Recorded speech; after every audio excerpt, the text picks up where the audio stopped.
గ్రామీణ ప్రాంతాల్లో ప్రతి రైతు కానీ లేదంటే గ్రామీణ ప్రాంతాల్లో నివసించే ప్రతి వ్యక్తి లేదంటే భూమి కలిగి ఉన్న వ్యక్తి, పొలం పనుల మీద ఆధారపడిన వ్యక్తి, పొలాలు కలిగిన వ్యక్తి, వీళ్ళందరూ కూడా ఎక్కువగా ఆలోచించేది వాళ్ళ భూములు మాత్రం అన్యాక్రాంతం అయిపోతాయి, వాళ్ళ భూముల మీద వాళ్ళ హక్కులు కోల్పోతారు అనే ప్రచారం కనుక జరిగితే ఖచ్చితంగా అప్రమత్తం అవుతారు.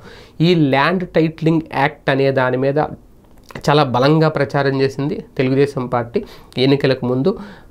ల్యాండ్ టైటిలింగ్ యాక్ట్ లాంటిది వస్తే గనక కేవలం మీ డాక్యుమెంట్స్, మీ పొలాలకు సంబంధించి మీ భూములకు సంబంధించిన డాక్యుమెంట్స్ జిరాక్స్లు మాత్రమే మీ దగ్గర ఉంటాయి, అసలు పత్రాలు ఒరిజినల్ డాక్యుమెంట్స్ ప్రభుత్వం చేతిలోకి వెళ్ళిపోతాయి. అలా జరిగితే గనక మీ భూముల మీద మీకు హక్కు ఉండదు, ఆ హక్కు కోల్పోతారు అని బలంగా ప్రచారం చేసింది.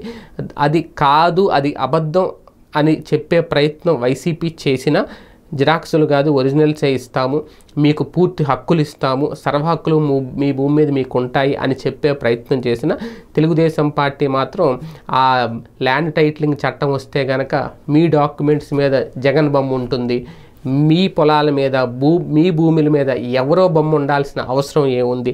ఈ ప్రచారం నేరుగా చంద్రబాబు నాయుడు గారే చాలా డైరెక్ట్గా చేశారు ఆయన. ఇది ఒక రకంగా ఇప్పుడు గ్రామీణ ప్రాంత ప్రజల మీద తీవ్ర ప్రభావం చూపించింది అనేది ఆ పార్టీ చాలా బలంగా నమ్ముతోంది.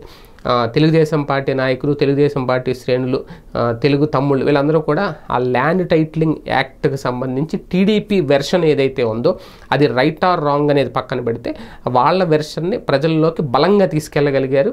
అది చాలా వరకు ప్రజల్ని నమ్మింపజేశారు అనేది. అదే గ్రామీణ ప్రాంతాల నుంచి వాళ్ళు గనక వచ్చి ఓటు వెయ్యకపోతే వాళ్ళ భూములు ప్రభుత్వపరమైపోతాయి, జగన్ గనక మళ్ళీ అధికారంలోకి వస్తే ఆ భూములన్నీ దోచేస్తాడు, ఆ భూములన్నీ అమ్మేసుకుంటాడు అనే ప్రచారం గట్టిగా చేసి ఆ విషయంలో సక్సెస్ అయ్యింది అనేది ఇప్పటికీ ఆ పార్టీ నాయకులు నమ్ముతున్నారు. అందుకే ఓటు పర్సంటేజ్ భారీగా పెరిగింది. పెరిగిన పర్సంటేజ్ అంతా ల్యాండ్ టైటిలింగ్ యాక్ట్ పేరుతో చివరి నిమిషంలో చేసిన ప్రచారమే కీలక కారణం అనేది వాళ్ళు నమ్ముతున్నారు. ఇది వాస్తవం అవాస్తవం తెలియదు, కానీ ఈ ప్రచారం అయితే జోరుగా సాగుతుంది. రేపు పొద్దున్న ఫలితాలు వచ్చిన తర్వాత చూద్దాం ఇది ఎంతవరకు కరెక్ట్ అనేది.